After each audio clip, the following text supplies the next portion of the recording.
దశావతారాలు. సృష్టి స్థితి లయ క్రమంలో ధర్మం క్షీణించిన ప్రతిసారి భువిపై అవతరించే శ్రీ మహావిష్ణువు యొక్క రూపాలు. నారసింహుడిగా తన ప్రియ భక్తుణ్ణి రక్షించినాడు. వామనుడిగా అవతరించి అహంకారాన్ని అణచివేశాడు.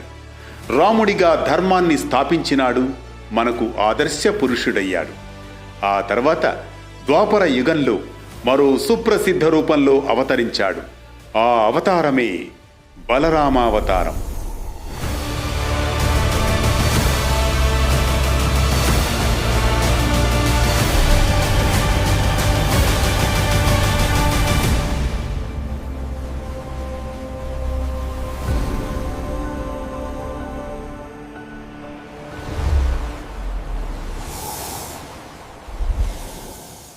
అనగనగా అది ద్వాపరయుగ ప్రారంభ సమయం.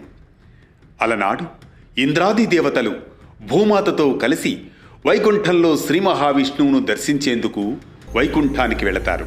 ఆ సమయంలో భూమాత, ప్రభు, భూమి మళ్లీ పాపంతో నిండిపోతోంది. దుర్యోధనుడు వంటి అహంకారులు రాజ్యాలను అధర్మంగా పరిపాలిస్తున్నారు. ప్రజలు విలవెల్లాడిపోతున్నారు. దయచేసి మళ్లీ మీరే రక్షించాలి ప్రభు. సర్వేశ్వర, మీరే ధర్మానికి ప్రాణం. ఏ యుగం అధర్మ చీకటిలో మగ్గిపోకుండా కాపాడండి అంటూ దేవతలు ఇంద్రుడు ప్రణమిల్లుతారు శ్రీ మహావిష్ణువును.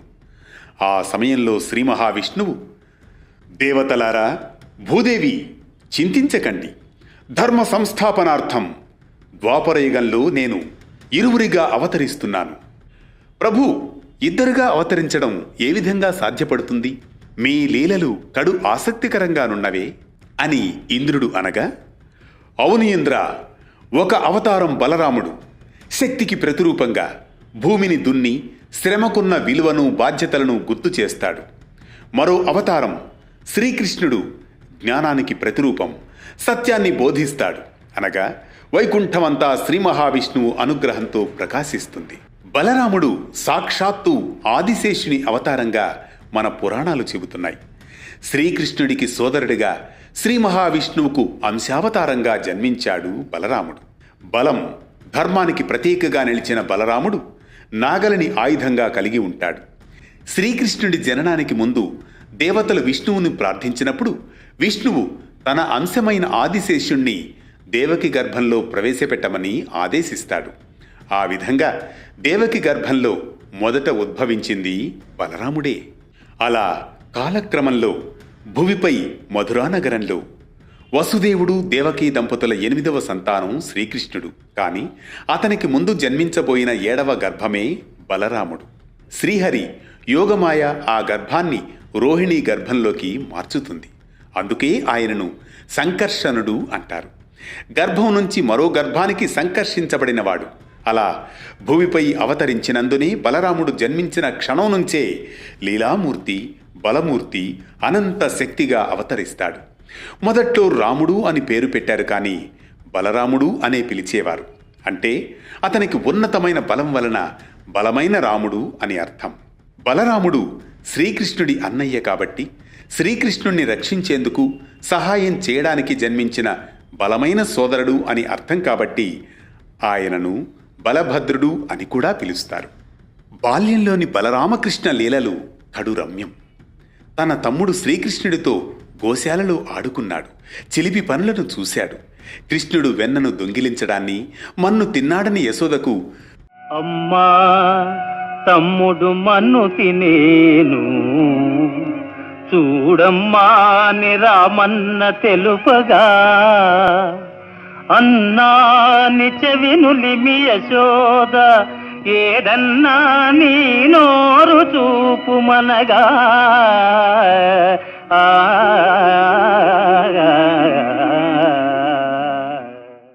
అంటూ ఫిర్యాదు చేయడం ముద్దులొలికే ముచ్చటైన సన్నివేశాలు.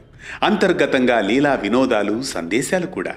అలా ఆ అవతార రహస్యాన్ని యశోదమ్మకు తెలియచేయడమే కాదు, బలరాముడు రైతుల దేవుడు, యోధుల గురువు, నీతికి ప్రతిరూపం.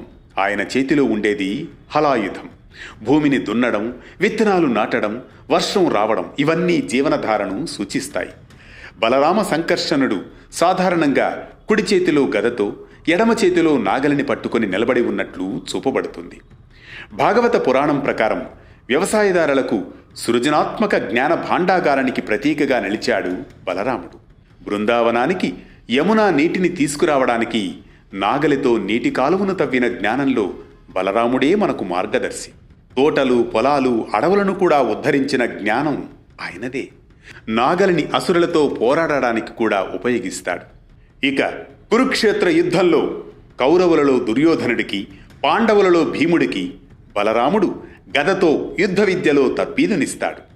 కౌరవులకు, పాండవులకు మధ్య యుద్ధం జరిగినప్పుడు బలరాముడు రెండు వైపులా బాధ్యతలను నిర్వర్తించి తటస్థంగా ఉంటాడు. ఆయన శక్తి ధర్మపక్షాన నిలిచినప్పుడు అణగారిన వారిని రక్షిస్తుంది, అహంకారాన్ని అణచివేస్తుంది. దుర్యోధనుడు గర్వంతో అహంకారంగా ప్రవర్తించినప్పుడు కూడా ఆయన పలికిన మాటలు ఎంతో శక్తివంతమైనవి. ఆయన పలికిన మాటలు అధర్మం ఎంత శక్తివంతమైనదైనా అది నిత్యం నిలవదని. బలరాముడు కేవలం మానవ రూపధారి కాదనే విషయాన్ని మన పురాణాలు చెబుతున్నాయి. ఆయన స్వయంగా ఆదిశేషుడు, శ్రీ మహావిష్ణువు యొక్క శయన స్థానం, శక్తి రూపం. ఆయన అవతారం శక్తికి సార్థకం, కర్మయోగానికి ప్రతీక. జ్ఞానానికి కృష్ణుడైతే కర్మానికి ప్రతినిధి బలరాముడు. ఇద్దరూ కలిసి ద్వాపరయుగంలో సకల ధర్మ స్వరూపులుగా పాండవులను, భూమిని రక్షిస్తారు. భాగవత పురాణం ప్రకారం బలరాముడు మిగిలిన యదువంశాన్ని నాశనం చేసే యుద్ధంలో పాల్గొన్న అనంతరం కృష్ణుడి అదృశ్యం గురించి విన్నంతనే తను కూడా ధ్యాన స్థితిలో కూర్చుని ఈ లోకాన్ని వదిలి వెళ్ళిపోతాడు. ఇది శ్రీ మహావిష్ణువు దశావతారాలు, ధర్మశక్తికి రూపం బలరామావతారం. ఈ కథనం మనకిచ్చే సామాజిక సందేశం ఒక్కటే: ధర్మం అంటే కేవలం జ్ఞానం కాదని, కృషి, కర్తవ్యం, నిష్ఠ కూడానని, శ్రమించే చేతుల్లోనే భగవంతుడుంటాడని. ప్రతి నిత్యం ఓ కథనం, సూటిగా, స్ఫూర్తిమంతంగా, సామాజిక సందేశంగా, అనునిత్యం అనగనగా అంటూ సాగే కథా ప్రవాహంలో మరో ఘట్టంతో మళ్ళీ కలుద్దాం. రేపటి అనగనగాలో కొనసాగుతూనే ఉండండి వేటూ న్యూస్తో.